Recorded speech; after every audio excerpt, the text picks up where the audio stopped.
For more on this story, John Stepling joins us. He's an author and commentator from Indoroy, Norway. And we also have John Bosnich, journalist, activist, and political analyst. John, if I start with you, I mean, is it surprising for you that it's not just from Russia? We hear from other parties in other countries and officials in West Asia and beyond that the United States collaborates with Daesh. Were you talking to? We're both John, so I don't know if you're referring to Bosnich or me. Stepling, Norway. Stepling.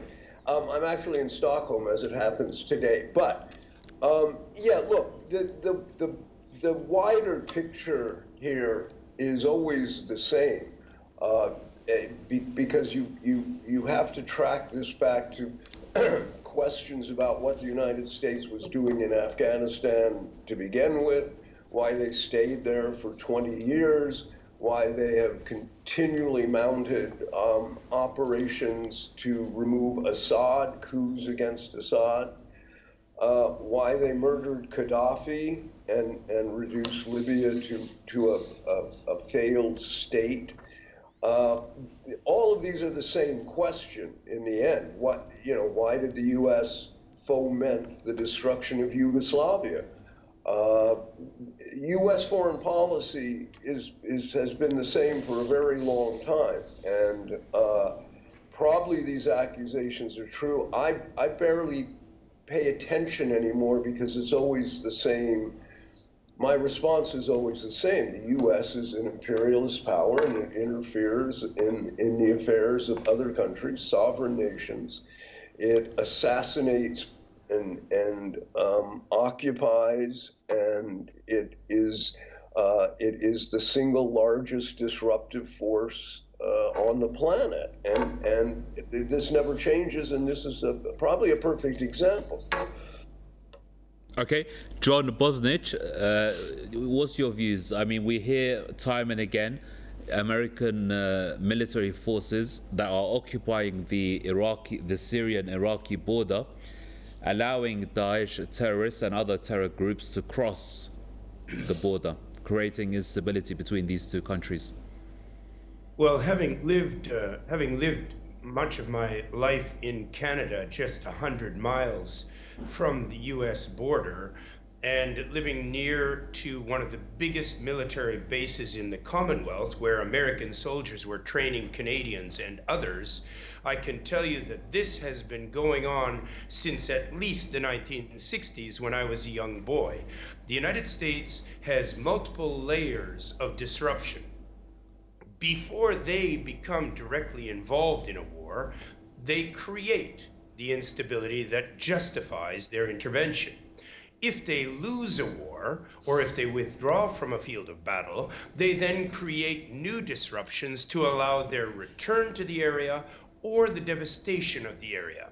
The idea that they're letting Daesh, or ISIS as it was called, across the border doesn't go deep enough. They actually created ISIS. They organized the organization, they planned it to mimic an Islamic extremist group, and they deploy them across the border. They don't let them cross the border, they create them and they send them directly into the battlefields that they want to create. There's no passive role here for the United States. They are the initiator, the controller, and the onward pushing agent of this kind of disruption everywhere it occurs in the world.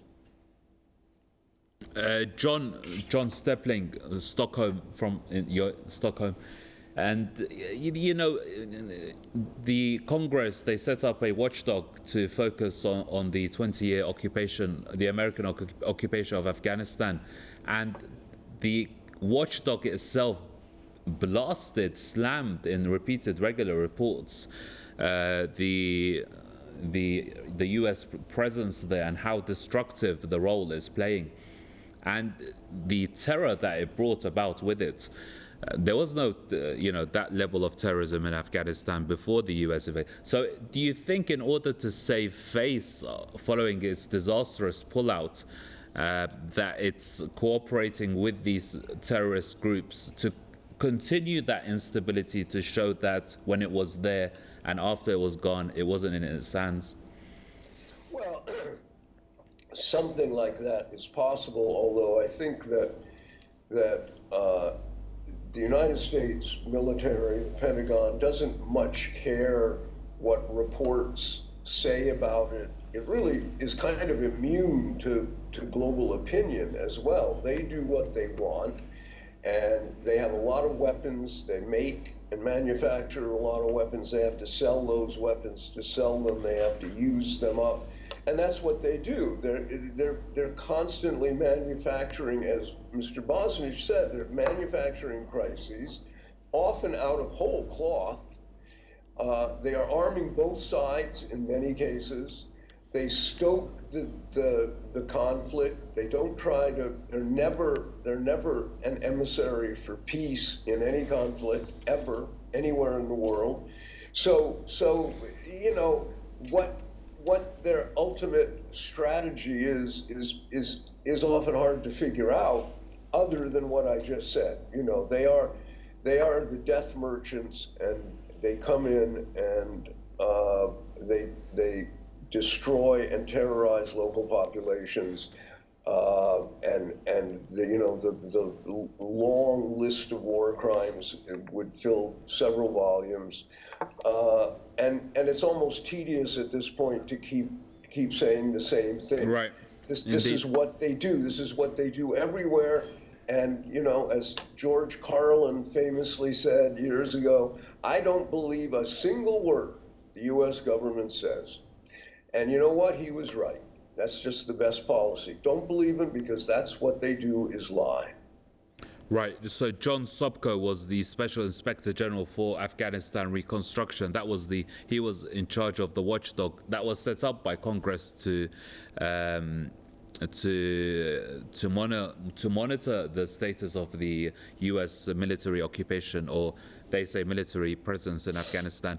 But all his reports were disastrous, and that was another John. Let's go to John Bosnich. John, now, last question to you. We see wherever the United States goes, wherever it invades, wherever it wages war, wherever it has a military presence, under the name of the war on terror, we see that there was no terror before their presence, the U.S. presence. Following their presence, we see a very large uptick in terrorists, in terrorism, that is. Example, Libya. Example, the war in Iraq. The example, the invasion of Afghanistan, and so on. I would say that I agree also with my fellow commentator today, that these facets of the American modus operandus, because it is criminal, their MO is always the same.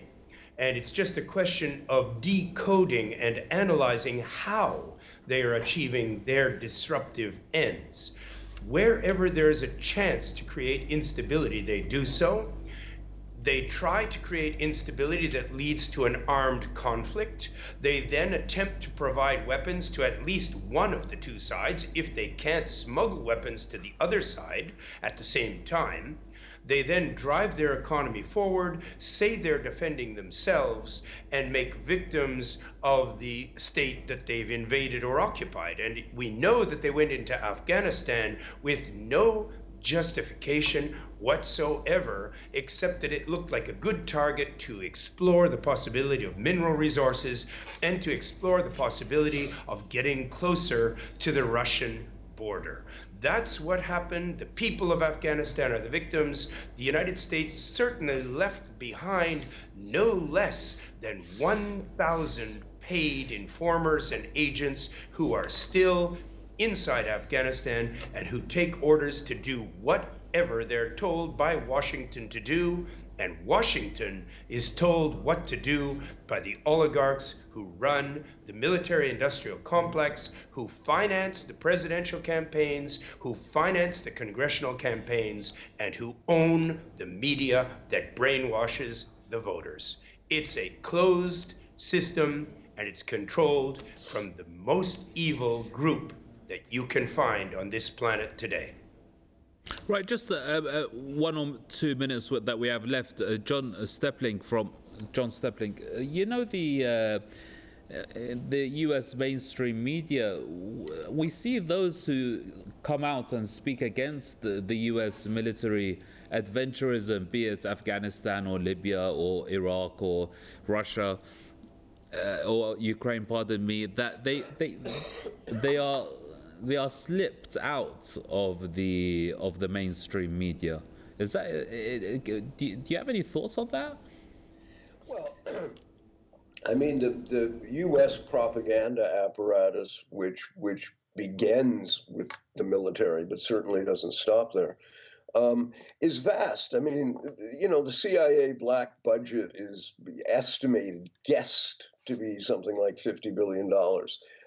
Nobody knows. And I always ask people, what do you think they use that money for?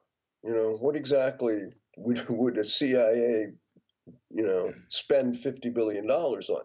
And the answer is more propaganda, ultimately, often very sophisticated, complex, multi-leveled propaganda, often, with very long-range targets in shaping perception. It's perception management, and the war against Assad is a perfect example. We're getting like cross noise here. But the Gaddafi is a perfect example. Right. Assad, all of them. Sure. Why did Gaddafi deserve to die? I mean, what did he do that warranted an extra legal? Right, I'm afraid that's going to have to be a debate for another day. Thank you very much. We've run out of time. Let me thank our guests for their contribution. John Stepling is an author and commentator joining us from Stockholm, Sweden today. And we also had John Bosnic, journalist, activist and political analyst. Thank you very much, from Belgrade, Serbia. That brings an end to another edition of the News Review.